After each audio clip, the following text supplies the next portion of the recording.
Shalom saudara kekasih di dalam Tuhan Yesus Kristus. Salam jumpa di hari ke-287 Minggu 13 Oktober tahun 2024, hari Minggu kedua di bulan Oktober. Bagian firman Tuhan untuk kita di hari ini dipilihkan dari surat 1 Korintus pasal 12 ayat 12 sampai dengan ayat yang ke-31. Sebelumnya mari kita berdoa. Bapa kami yang di surga, di dalam nama Tuhan Yesus Kristus kami bersyukur untuk waktu kami masih bisa mendengarkan kebenaran firman Tuhan. Berilah kami telinga dan hati seorang hamba yang rindu untuk terus mendengarkan firman Tuhan dan diisi oleh kebenaran-kebenaran firman-Mu. Di dalam nama Tuhan Yesus Kristus kami berdoa. Amin. Tema perenungan untuk kita di hari ini adalah Tuhan mengaruniakan berbagai karunia. Dan saya menambahkan tema kecil, kita memang tidak sama, tapi kita bisa bersama. Menjadi bagian dari banyak anggota, tetapi satu tubuh. Saudara kekasih di dalam Tuhan, penjelasan Rasul Paulus dengan memakai contoh pada bagian-bagian tubuh manusia sangat sederhana dan mudah dimengerti tentang sesuatu yang tidak sama tetapi bisa bersama. Berbeda fungsi, berbeda bentuk, tetapi saling membutuhkan, saling melengkapi. Karena itu perbedaan kita kenal dengan kata-kata bukan untuk dibeda-bedakan, tetapi untuk membentuk satu kesatuan. Kata ini indah sekali. Kita memang tidak sama, tapi kita bisa bersama. Coba bayangkan, kalau seluruh tubuh kita adalah kaki, maka akan kelihatan aneh sekali, lucu, bahkan mungkin juga menakutkan. Atau kalau seluruh tubuh kita adalah telinga, bayangkan bagaimana telinga menjadi satu kesatuan. Ini mungkin bisa juga kemudian kelihatan menggelikan. Atau kalau tubuh kita hanya satu bagian bentuknya saja, maka sebenarnya itu bukan tubuh, tapi itu bentuk dari bagian tubuh itu saja. Nah, contoh lain tentang perbedaan yang saling mengikat, perbedaan yang saling menguatkan, perbedaan yang saling melengkapi adalah pelangi. Kita tidak bisa mengatakan itu pelangi kalau hanya terdiri dari satu warna. Misalnya merah saja, atau biru saja, atau kuning saja. Karena pelangi terdiri dari berbagai warna yang berbeda. Ada satu semboyan dalam bahasa Indonesia tuh yang dipakai oleh kita orang Indonesia yang sangat bagus, yaitu Bhinneka Tunggal Ika. Berbeda-beda tetapi tetap satu. Nah, saudara kekasih, ketika membaca bagian Alkitab ini atau mendengarkan penjelasan tentang khotbah atau perenungan mengenai banyak anggota tetapi satu tubuh, kita semua pasti sudah akan berpikir tentang nasihat Rasul Paulus untuk saling merendahkan diri, saling menghargai, tidak menganggap rendah sesama. Ini bukan hanya bagi jemaat di Korintus, karena terancam perpecahan akibat perbedaan dari berbagai karunia rohani yang dimiliki oleh anggota-anggota jemaat di Korintus.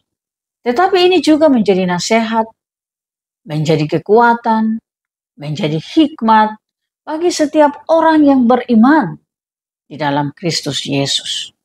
Saudara-saudara, lebih dari itu, ada beberapa bagian pokok yang bagi saya itu amat sangat penting, yang lebih daripada sekedar nasihat, lebih daripada sekedar hikmat untuk bersatu dari perbedaan-perbedaan. Saya menemukan beberapa hal. Yang pertama adalah kekuatan ilahi sebagai pengikat perbedaan karunia-karunia rohani dan karakter-karakter atau status-status sosial. Ini terdapat pada ayat yang ke-13. Demikian, sebab dalam satu roh, kita semua, baik orang Yahudi maupun orang Yunani, baik budak maupun orang merdeka, telah dibaptis menjadi satu tubuh, dan kita semua diberi minum dari satu roh. Dibaptis dalam satu roh, ini menjadi kekuatan ilahi yang sangat tinggi. Sebab dalam status sosial yang berbeda, status suku yang berbeda, ada kekuatan ilahi yang patut dihargai, yang lebih dari kekuatan sosial, lebih dari kekuatan etika dan moral. Kekuatan ilahi yang mengikat, menjalin perbedaan itu menjadi kesatuan yang saling menguatkan. Hal yang kedua, yaitu perbedaan karunia rohani ditentukan oleh Allah sebagai anugerah. Kita temukan ini pada ayat yang ke-18. Rasul Paulus menulis, tetapi Allah telah memberikan kepada anggota masing-masing secara khusus suatu tempat pada tubuh seperti yang dikehendakinya. Karena itu perbedaan-perbedaan yang dimiliki oleh setiap orang itu bukan diingini oleh mereka, bukan diingini oleh kita, tetapi itu telah ditentukan oleh Tuhan sejak seseorang masih ada di dalam kandungan ibunya. Ini sesuatu yang luar biasa. Ini anugerah yang hebat. Karena itu, sesuatu yang berbeda itu adalah khusus, sesuatu yang berbeda itu unik, karunia rohani yang berbeda itu ditentukan oleh Tuhan. Hal yang ketiga, perbedaan karunia rohani adalah status ganda di dalam Kristus. Ini saya temukan pada ayat yang ke-27. Rasul Paulus mengatakan, kamu semua adalah tubuh Kristus dan kamu masing-masing adalah anggotanya. Status ganda secara rohani dalam satu tubuh. Ada masing-masing anggota dan di dalam anggota ada satu tubuh. Wow, ini sesuatu yang luar biasa. Saya membayangkan ini seperti koin yang memiliki sisi yang berbeda, tetapi tidak bisa dipisahkan. Atau seperti selembar kertas uang, selembar uang kertas. Masing-masing memiliki sisi yang berbeda, yang menjelaskan nominal atau gambar atau maksud dari muatan dalam uang itu. Tetapi kita tidak bisa bilang bahwa bagian kanan bukan uang, karena gambarnya berbeda. Atau bagian kiri bukan uang, karena gambarnya berbeda. Tapi kedua-duanya adalah satu kesatuan, yaitu uang. Nah, saudara-saudara kekasih di dalam Tuhan, status ganda itu sesuatu yang luar biasa. Karunia rohani itu adalah berkat dari Tuhan. Dan hal yang keempat, karunia rohani tidak lebih utama daripada Kristus sang sumber karunia. Karena itu perhatikan penjelasan Rasul Paulus dari ayat 28 sampai dengan ayat yang ke-30 yang menekankan berulang-ulang tentang Allah lah yang memberikan kepada beberapa orang dalam jemaat beberapa karunia. Yang pertama adalah sebagai rasul, yang kedua sebagai nabi, yang ketiga sebagai pengajar. Selanjutnya, mereka juga mendapat karunia untuk mengadakan mujizat, untuk menyembuhkan, untuk melayani, untuk memimpin, dan untuk berkata-kata dalam bahasa roh.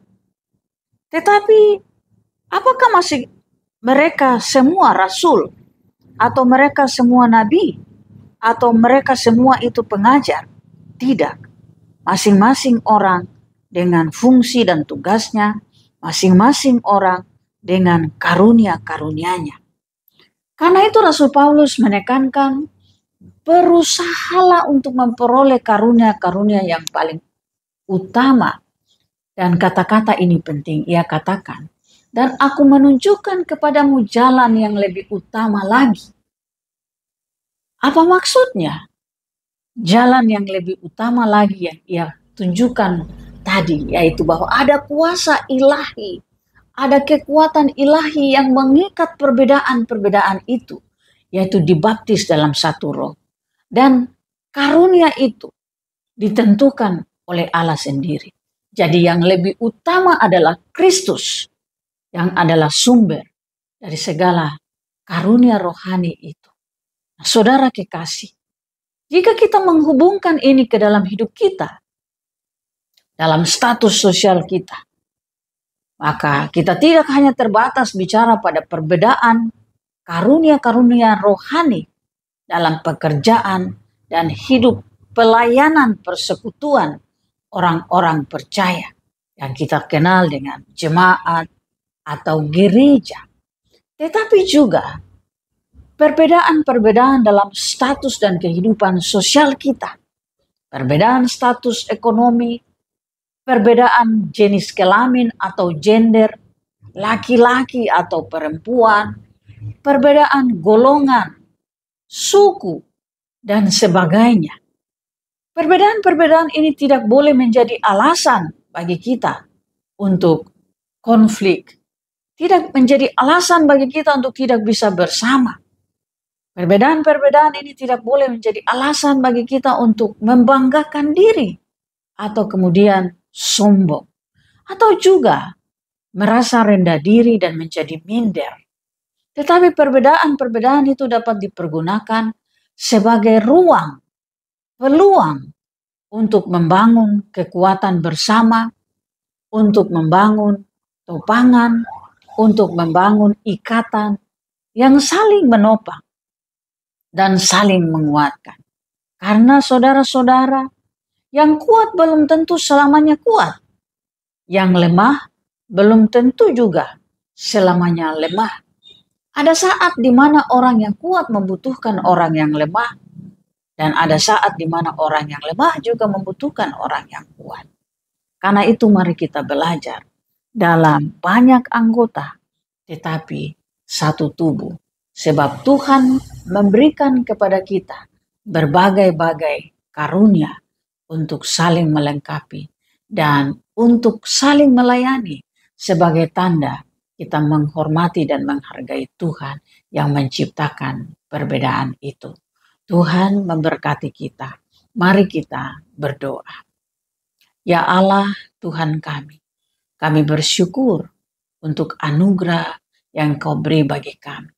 Terima kasih untuk setiap perbedaan yang unik di dalam diri kami. Baik perbedaan dalam karunia-karunia rohani yang kami miliki, maupun perbedaan-perbedaan dalam status-status sosial kami. Berikan kami kekuatan untuk saling menghargai.